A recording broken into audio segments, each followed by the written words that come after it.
이 이야기는 평범한 회사원 A씨의 주식 투자 이야기입니다. 어쩌면 나의 이야기, 혹은 우리들의 이야기일 수 있는 A씨의 이야기 시작하겠습니다. A씨는 부모님이 조금 도와준 돈과 대출받은 돈으로 2억가량의 전셋집을 얻어서 살고 있습니다. 그리고 매달 100에서 150만원씩 저축도 하고 있습니다. 그 결과 약 1억이라는 돈을 모은 상태입니다. 하지만 집을 사기에는 조금 모자랍니다. 집을 사려면 생으로 매입하던가 분양을 받던가 경매로 집을 사던가 재개발 구역으로 묶인 곳에 집을 매입하여 조합원으로 들어가는 등 다양한 방법이 있었지만 A씨는 그럴 엄두를 내지 못하고 있습니다.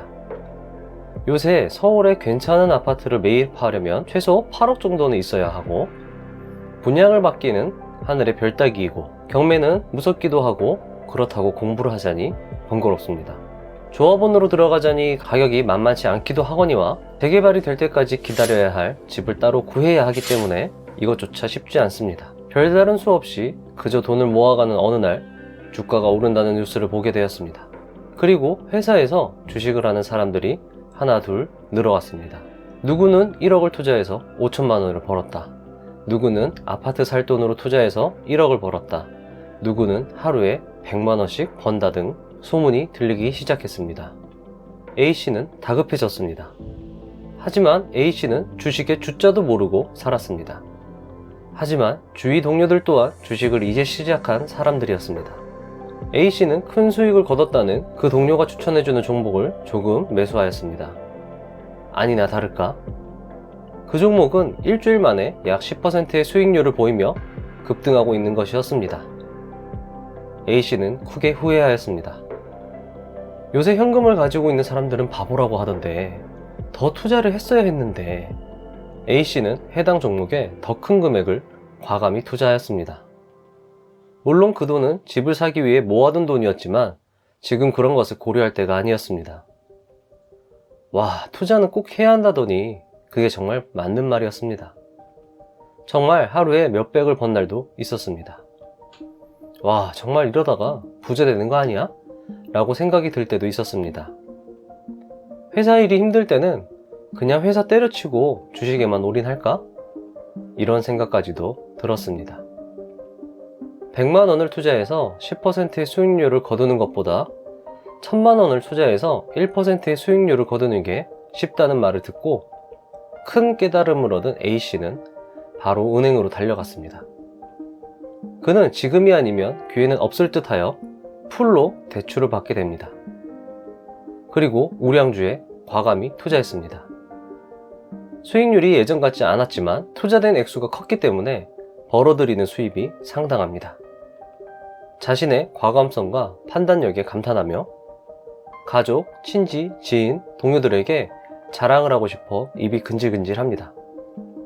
동료들과 후배들에게 자신의 수익률을 실제로 자랑도 하였습니다. 다들 부러운 눈으로 쳐다봤으며 나에게 종목을 추천해달라고 물어봅니다. 졸지에 전문가가 되었습니다. 추천을 해주기 위해서 유튜브를 보고 동료와 후배들에게 그럴싸하게 이유를 들어 종목을 추천해 주었습니다. 역시나 그 종목은 우수한 수익률을 보이며 상승하였고 그는 회사에서도 회자되는 슈퍼개미가 되었습니다. A씨의 수익률이며 유튜브로 수익 인증하고 방송을 해도 될 정도였습니다. A씨는 자신이 주식 투자에 재능이 있다고 생각했습니다. 이제 꽤 큰 돈을 벌었으니 주식 관련 유튜브를 시청하며 시장의 흐름에 관심을 집중하였습니다. 이제 빠져나올 타이밍을 봐야 하기 때문입니다. 하지만 그는 혼란스럽습니다. 왜냐하면 유튜브를 봐도 더 올라간다는 사람, 이제 끝물이라는 사람, 정말 제각각이었기 때문입니다. 자신의 주식 어플을 봐도 예전보다는 수익률이 떨어지긴 했습니다. 하지만 역시 큰 돈을 벌었기에 굳이 익절할 시기는 아니라고 판단했습니다. 그는 이미 자신감에 차 있었기 때문에 매도 타이밍도 잘 잡을 수 있을 것이라 생각했고 전문가가 추천해주는 그 타이밍에 매도하여 빠져나오면 된다는 생각을 하고 있었습니다. 이제 슬슬 코스피가 빠지기 시작합니다. 크게 벌어들인 수익도 점차 줄어들기 시작합니다. 슬슬 그는 불안해졌습니다. 한 일주일 떨어지는가 싶어 팔아야 하나?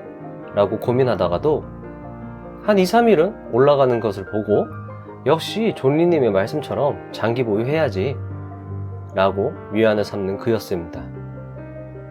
유명 경제 유튜버가 운영하는 채널에서 정말 누구나 알만한 주식 전문가가 나와서 앞으로 코스피는 더 올라갈 수 있다 라는 말을 듣습니다. 그는 오른다 존버 가자 라고 생각하며 즐거운 마음으로 기다려보기로 합니다. 이제 정말 주식 투자를 안 하는 사람을 찾아보기 힘들 정도였고, 사실 A씨는 현재 번 돈으로 서울에 조금 허름한 집 한 채를 살 수 있는 여력이 되었습니다. 하지만 코스피가 더 오를 수 있다는 것에 베팅한 그는 허름한 집에 살 바에 좀 더 존버하여 멋진 집을 매입할 계획을 세웁니다. 하지만 어느 날 악재가 터집니다. 아무도 예측하지 못한 악재입니다. 뉴스나 유튜브를 보니 절망적입니다. 코스피는 쭉 올라간다고 말한 그 유명한 전문가는 예전에 했던 이야기는 아랑곳하지 않고 앞으로 어떻게 될지 모른다며 올 것이 왔다고 그럴싸한 이유를 들어 설명을 합니다. 그러면서도 주가는 다시 오를 수 있다는 애매하지만 납득이 가는 그런 유려한 말로 A씨를 안심시켰습니다. 주식 잔고를 봤더니 상당한 돈이 날아가 있었습니다. 아직까지 원금 손실은 나지 않았지만 정말 큰 손실이었습니다. 지금이라도 팔아야 하나? 라는 생각으로 하루 종일 머리가 아픕니다. 고민하는 사이에도 손실은 어마어마합니다. 투자 금액이 상당하였기 때문에 1% 마이너스만 떠도 하루 손실이 100단위가 넘습니다. 너무너무 힘든 고통의 나날들입니다. 회사 일도 손에 안 잡히고 1분 1초가 지날 때마다 돈 빠지는 게 눈에 보입니다. 안 되겠다 싶은 그는 투자 금액의 일부를 매도합니다. 하지만 매도한 다음날 다시 주가는 올라가기 시작합니다. 주식은 장기 보유해야 되는데. 크게 후회한 A씨는 절대 매도하지 않겠다고 다짐하며 다시 매도하였던 돈을 모두 재투자하였습니다. 역시 매수 종목은 전문가가 추천하는 그 종목이었습니다. 큰 돈을 투자하는데 나같이 주식 분석 1도 모르는 사람이 분석한 종목에 투자하는 것보다 전문가가 추천해주는 종목에 투자하는 것이 당연하다고 생각했습니다. 그리고 오른다 라는 믿음과 확신을 가지고 지켜보기로 합니다. 역시 주가는 오르기 시작합니다. 역시 내 판단이 맞았어 라고 생각했습니다. 하지만 다음 주 다시 주가는 크게 하락하였습니다. 뉴스에서는 동학개미 운동 실패, 개미들이 잃는 돈 수조 원에 달해 라는 제목으로 온종일 떠들썩했습니다. 자신의 계좌 역시 이제는 간당간당합니다. 하지만 예전에 경험도 있고 장기 보유해야 한다는 말도 있고 딱히 별 방법이 없었기 때문에 마음 편하게 장기 보유하면 된다는 마음으로 기다려보기로 했습니다. 주가는 올랐다가 내려갔다를 반복하였습니다. 그럴 때마다 A씨의 마음 역시 하루에도 몇 번씩 요동쳤습니다. 어느 날은 원금까지 까먹는 날도 있었고 어느 날은 또 괜찮은 수익률을 보였습니다. 어느 날은 몇 천만원 손실, 어느 날은 몇 백만원 이익. 손실 보는 날은 기분이 우울하였고 이익을 보는 날은 기분이 날아갈 것 같았습니다. A씨는 매일 타는 주식 롤러코스터로 인해서 미쳐버릴 것 같았습니다. 이제는 타성에 젖어버린 그였습니다. 어쩌면 그는 주위 동료들도 함께 괴로워하는 모습을 보며 함께 위로하며 그래, 주식은 어려운 것이야. 내가 돈을 잃는 게 어찌 보면 당연할지도 몰라. 기관 투자자들도 그렇게 많이 손실을 보았다고 하는데 하물며 내가? A씨의 원금은 유동치는 주식시장에서 조금씩 사라지고 있었습니다. 정신을 차리고 봤을 때는 A씨는 원금의 50%를 날린 후였습니다. A씨는 갑자기 몸이 아파왔습니다. 병원에서는 일을 쉬어야 한다고 말했습니다. 스트레스성 질병이라고 합니다. 일을 계속하다가는 정말 큰 병이 걸릴 수 있다고 무섭게 말하였습니다. A씨는 그래도 회사를 다닐 수밖에 없었습니다. 모아둔 돈은 주식에 모두 들어가 있었기 때문입니다. 하지만 A씨의 몸은 정말 안 좋아졌습니다. 회사에서 책상에 앉아 있을 수도 없었습니다. 결국 A씨는 휴가로 연명을 하다가 회사에서 퇴직 공고를 받게 됩니다. 회사에서 잘린 A씨는 모아둔 돈이 없었습니다. 그나마 지금까지 모아둔 돈은 모두 주식에 들어가 있는데 지금 팔면 완전 손해입니다.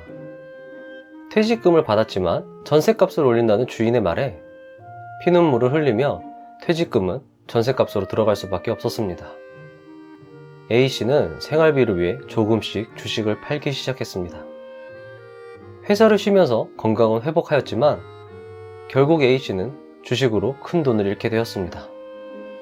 A씨는 어느 날 우연히 본 부자유산 채널에 당신은 주식으로 큰 돈을 잃을 것입니다 라는 영상을 보게 되고 이 영상을 미리 봤더라면 좋았을 텐데 아쉽네요 라는 씁쓸한 댓글을 남기며 내가 지금까지 투자를 잘못했구나 후회하며 부자유산 채널을 구독하고 공부를 다시 시작하였습니다.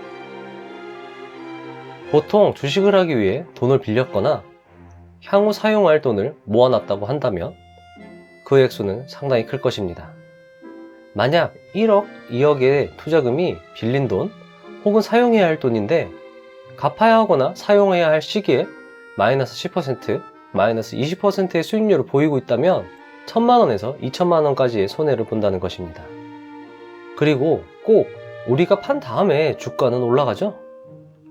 만약 그 돈이 갚아야 할 돈도 사용할 돈도 아니었다면 우리는 충분히 기다린 후에 괜찮은 수익률을 혹은 큰 수익률을 맛보았을 것입니다. 그리고 아이러니하게도 빌린 돈, 모아둔 목돈으로 투자할 때 자신의 분석 능력은 그런 큰 돈을 굴리기에는 부족하다고 판단하여 전문가가 추천해주는 종목에 투자하는 큰 실수를 저지르게 됩니다. 1편에서도 말씀드렸다시피 확신, 기준이 없는 투자자는 결국 희생될 뿐입니다. 피터 린치는 그에 져서 초입부에 주식을 시작하기 전에 집부터 사라고 말합니다. 왜냐하면 집을 사는 것이 더 안정적이고 수익률도 괜찮은 투자이기 때문입니다. 무엇보다 자신이 살 집에 투자하는 것이라면 얼마든지 장기 보유가 가능합니다. 아니요, 장기 보유할 수밖에 없습니다. 하지만 주식은 그렇지 않습니다. 물론 주식이 부동산보다 수익률이 높다지만 주식은 변동성이라는 특성상 위험성이 다분히 높습니다. 올라갔다 내려갔다를 반복하는 주식시장에서 장기 보유는 말처럼 쉽지 않습니다. 하지만 지금의 대부분의 사람들은 집을 사지 않고 주식 투자를 하고 있습니다. 특히나 지금과 같은 시기에는 더욱 그렇습니다. 금액도 상당합니다. 1000만원은 기본입니다. 피터 린치는 그의 저서에서 또 이렇게 말했습니다. 투자에 전혀 관심 없었던 개인 투자자가 펀드 매니저에게 종목을 추천하고 그 종목이 실제로 상승하는 그 순간이 시장의 최고점이며 반드시 주가는 이후에 하락한다고 경고하였습니다. 만약 코스피 3000을 넘어선 이 시점이 칵테일 파티의 마지막이라고 한다면 아마 수많은 개인 투자자들은 수익률에서 큰 손실을 볼 수 있으며 그것을 버티지 못하는 개인들은 주식시장에서 희생될 뿐입니다. 물론 여러분들은 버틸 수 있다고 말씀하실지도 모르겠습니다. 하지만 돈을 갚아야 하는 시점, 돈을 사용해야 하는 시점은 예고 없이 당신을 찾아올 것입니다. 어쩌면 재수없는 글이 되었을지도 모르겠습니다. 하지만 이미 부자회사원 채널을 구독하고 저와 함께 분석하고 자신의 분석 능력에 맞는 금액을 투자한 여러분들은 해당 사항이 없으리라 생각이 듭니다. 3부작으로 기획한 당신은 주식 투자로 큰 돈을 잃을 것입니다. 어떠셨나요? 저는 여러분들이 이 영상을 기분 나쁘게 보셨을 수도 있지만 이 영상을 보시고 무엇인가를 느끼고 자기 자신을 다시 한번 돌이켜 보셨으면 하는 마음입니다.